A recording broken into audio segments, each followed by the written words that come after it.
Après 2 semaines d'arrêt de travail décrétées par des associations des écoles privées agréées du Mali, l'une des associations signataires, notamment celle des promotrices d'écoles privées, se désolidarise du mouvement. Elle dit: tout en félicitant l'armée malienne pour la victoire de Kidal, l'APEPM, après l'analyse de tous les paramètres, décide de faire une trêve en ouvrant sur toute l'étendue du territoire nos établissements privés allant du lundi 20 novembre au vendredi 22 décembre 2023.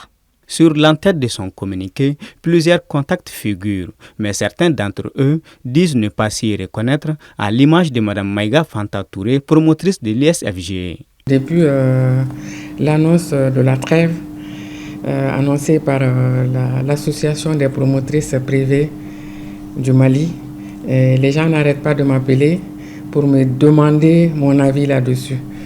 À chaque fois, je leur réponds que non seulement je ne fais pas partie de cette association des promotrices privées du Mali, et je ne suis pas d'accord pour la décision qu'elles ont eu à prendre aussi, vu que à la base, c'était une décision unilatérale, c'est toutes les associations qui avaient décidé de faire ce mouvement afin qu'on nous mette dans nos droits.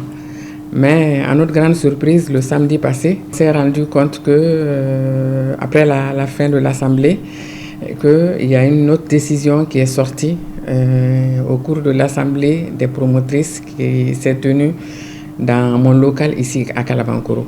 En fait, le local, je leur laisse pour qu'ils puissent tenir leur réunion, vu que l'accès est plus facile. Mais quand j'ai appris que après notre assemblée, que la décision de surseoir au mouvement, j'ai été vraiment choquée.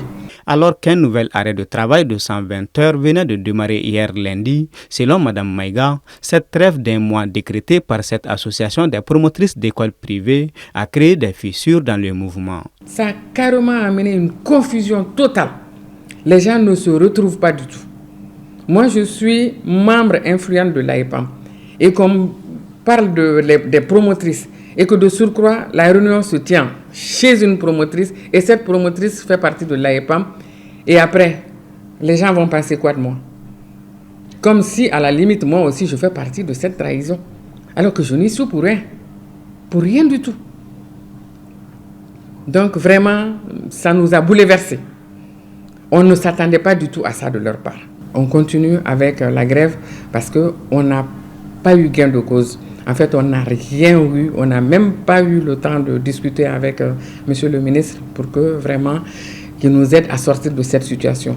Donc du coup, quand on fait un mouvement, on s'attend à être reçu ou à vraiment avoir une réponse positive pour surseoir au mouvement.